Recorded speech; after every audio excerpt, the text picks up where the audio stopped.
Hey guys, welcome to the GLA45 AMG. Yes, so Mercedes-Benz Malaysia have been very kind to give us this beautifully chili red. Like it's really red. The name is Jupiter red. Sorry, Jupiter red, but it looks like chili from far.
Weekend, me and Nikki, so trying to have some fun. So first impression, Nikki? This car has a really interesting interior. I mean, interesting. Yeah, when I say interesting, first of all, you have no space to put your phone. Okay, wait, let me show you that. Okay, see, so phone, you have two cup holders, which to be honest they're pretty small, okay, and my phone has nowhere to fit in there. There is no, like the whole center console, there's no actual space to fit anything. So if you want, you could put your phone on the side pockets holder, which is a bit deep. I mean, of course, you're not supposed to be using your phone while you're driving, lah. Okay, fair enough, but we wish there is a bit more space. So why Mercedes created this car is because Mercedes wants to cater to more people, like a bigger variety of people. So this car is basically built because people who thinks the GLC is too big or the A-Class is too small, so you have this. It's a kind of baby SUV, would you say that? Baby SUV on a hot hatchback drivetrain. Yeah, exactly. Because the GLA is a teeny bit taller, a teeny bit longer than the A-Class, and space wise it is to me it's fine. A teeny bit more spacious. But fact is, this is going up against the hot hatchback market. It is priced at 400 over 1000, which is pretty close to the A45 anyway, so it is quite interesting. The other thing is like outdated interior. Come on, Mercedes-Benz, why can't you just give us a bit of a futuristic interior? I mean, come on, this 8-inch display is kind of a bit old. I mean, it takes about 5 seconds to actually show what it is. You have to wait for it to load, and then you get to go to the settings, and then, I mean, okay, I like the analog display.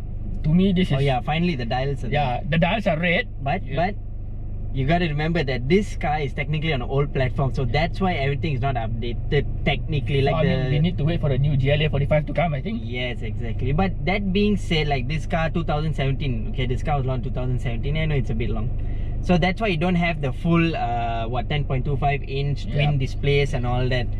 But other than that, you do get the AMG touches, like the carbon fiber trim over here. You get the Alcantara wheel. You get the red, sporty center thing. stripes. The center stripe. You get the Recaros. Oh, I personally love these seats. I mean, come on.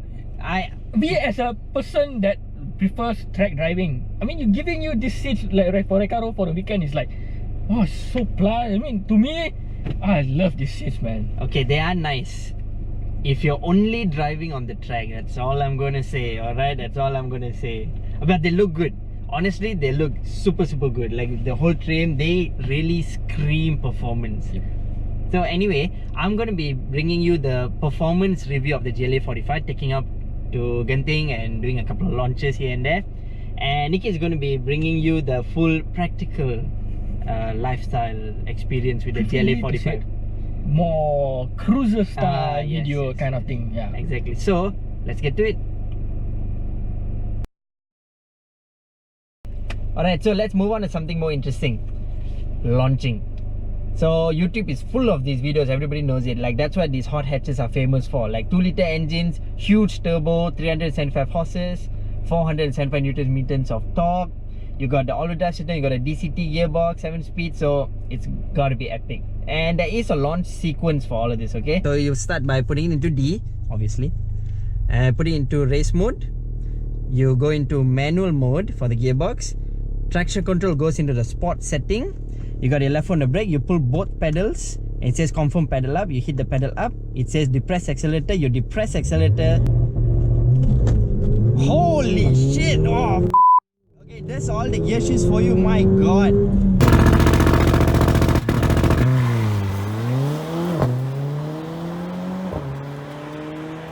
Oh. Okay guys, that was 0 to 100 in 4.4 seconds. My god, this thing is a bloody rocket ship. I'm doing it again. I'm sorry, I got this close area and I'm so doing it again. Holy shit. Like, I can't give you guys a proper reaction because I was busy reacting to it. Oh, that was brutal. Like, my neck actually hurt a bit from that. My god, it goes insane. Alright, so we're going one more time. Pedals, pedal up, accelerate it down.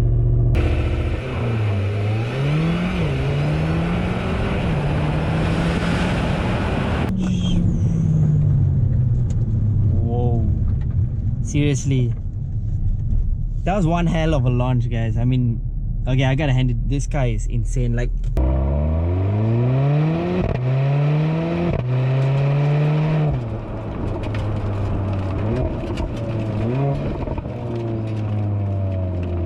this thing is one hell of a machine, man. Wow. Alright, I'm officially impressed.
Alright, that was a solid drive in the GLA45.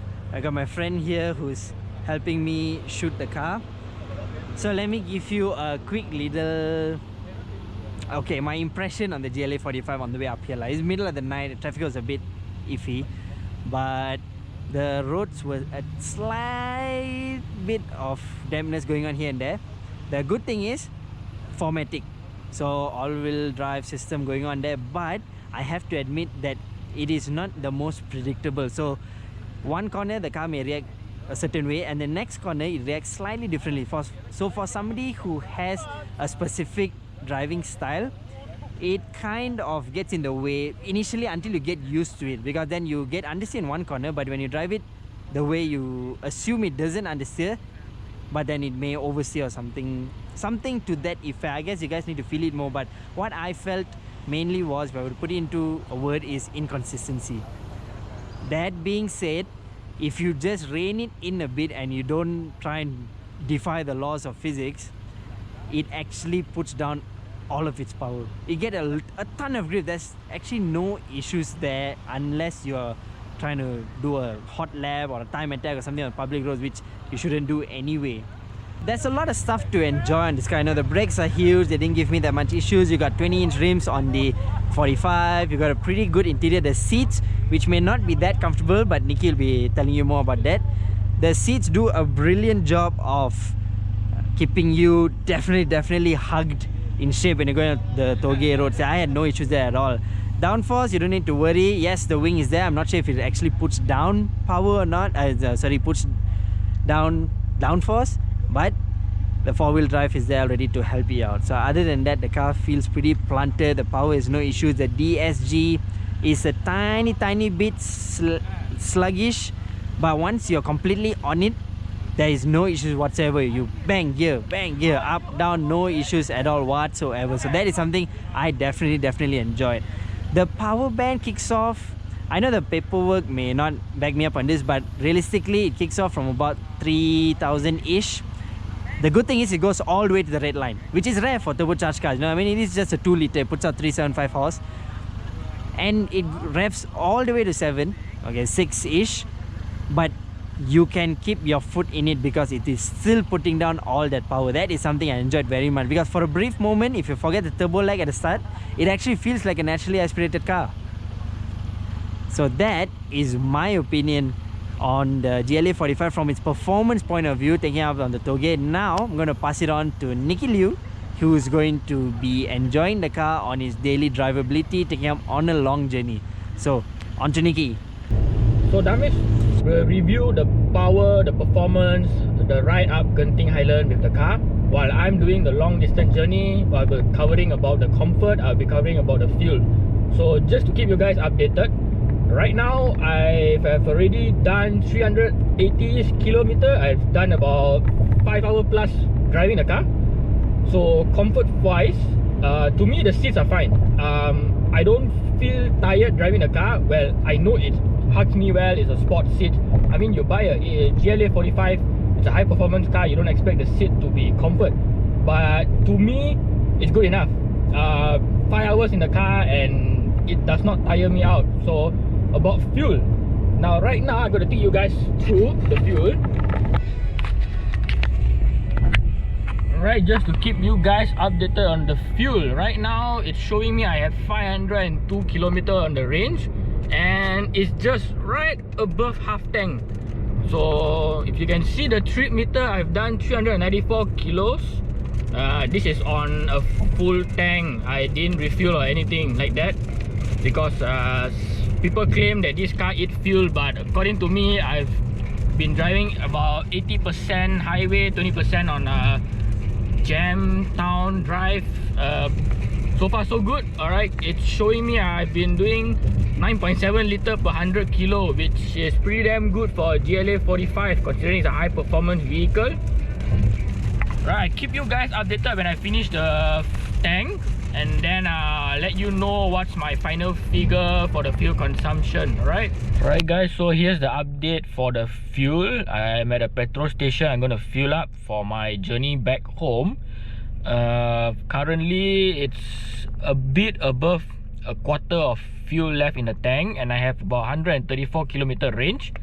I've traveled 510 kilo. I'm not sure if you guys can see that, but it's 510 kilos already traveled in the tank. Then I currently, because the meter resets when you turn off the car for probably about a few hours, you leave it for a day. After that, when you come back to the car, you start it up and then it resets the mileage thing. And then right now it's showing me I'm losing about 14 liters per 100 kilo. So this car is actually pretty damn good on fuel for me, because I've stuck in traffic yesterday while driving, and on the freeway it's been doing very well. So on the freeway I've been driving at about 110 km per hour, following the speed limit. I think that's the trick to save fuel on this car. Alright, bye. So we've told you what you need to know about the GLA45 AMG. Now you guys can enjoy some of the natural stock standard soundtrack coming out of the exhaust of the 45.